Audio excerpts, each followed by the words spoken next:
Hammomimiz bitdi. Ushbu hammom diagonal yo'q tarzda qurilgan.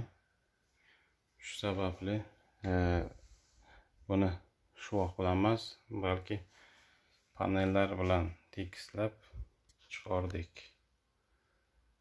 Ya'ni devorimiz hozir to'rtburchak holatda bo'lsa ham, mana bu burchak devorga yopishib turibdi.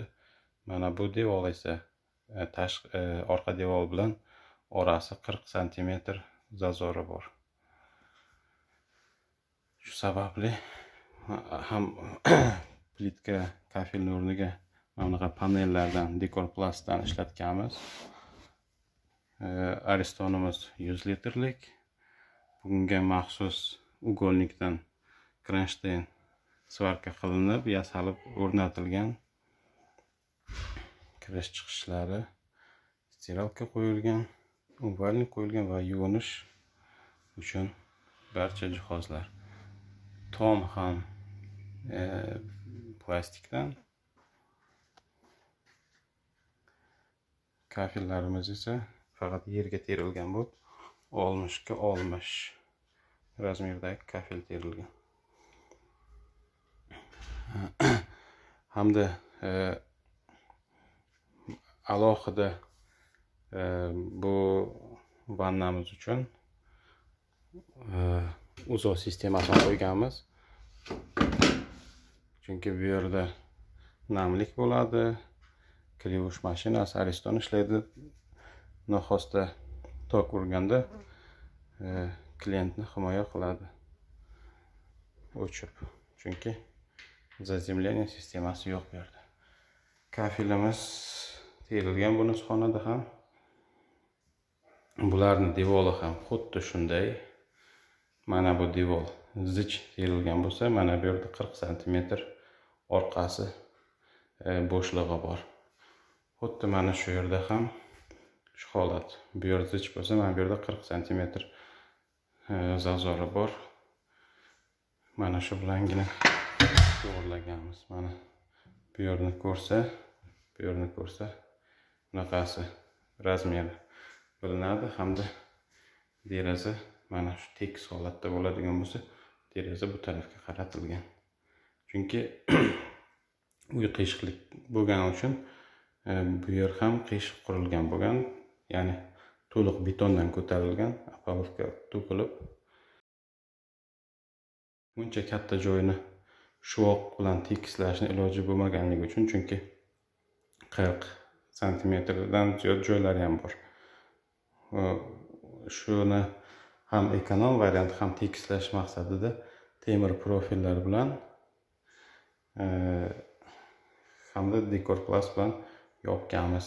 Bu dekorplast ham 40lik, ya'ni eniga 40, ham oddiy emas. Bu tekstalitlik. Juda ham baquvvat. Buni pichoq bilan kesib bo'lmaydi, faqat bolgarkada kesdik. Devor va patologlar. Kafel konvert sistemada terildi, to'liq uklon bilan. Dushovoy sistema, barcha turbalar devor orasida yashiringan, hamda mana hammomning ichi to'liq beton bo'lgani uchun Pinaplex bilan to'liq izolyatsiya qilingan. Ya'ni qishda beton yaxlasa ham ichkari issiq holatda qoladi.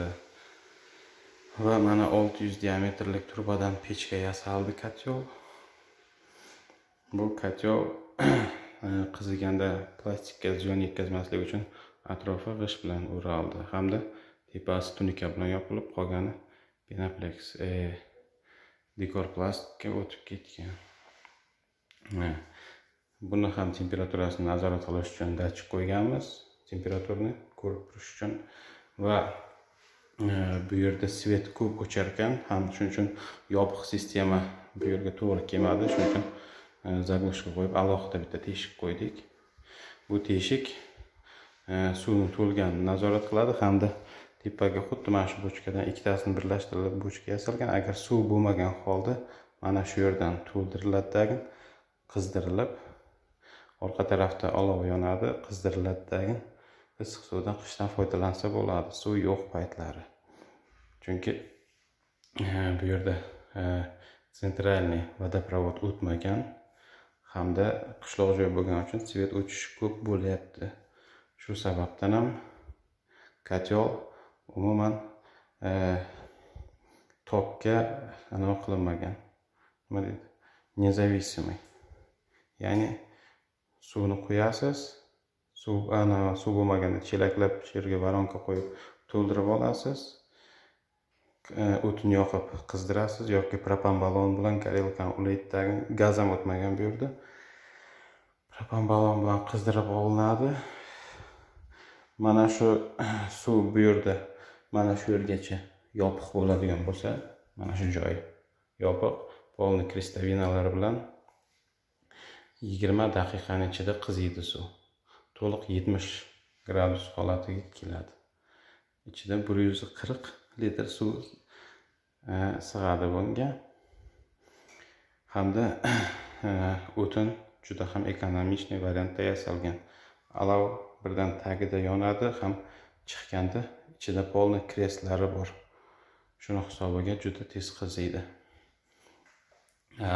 Svet bor payti esa quduqdan suv tepadagi bochkaga to'ldiriladi, zapas bo'lib, va press kontrol yordamida bochkani to'ldirib olsa bo'ladi. Svet umuman yo'q payti hamda svet bo'lmasa, quduqdagi nasos bilan tepani to'ldirish imkoni bo'lmaydi. Shu paytdagina qo'l yordamida suvni to'ldirib bemalol qishda ham cho'milsa bo'ladi. Xullas, mana shu ekonom variantdagi banyamiz.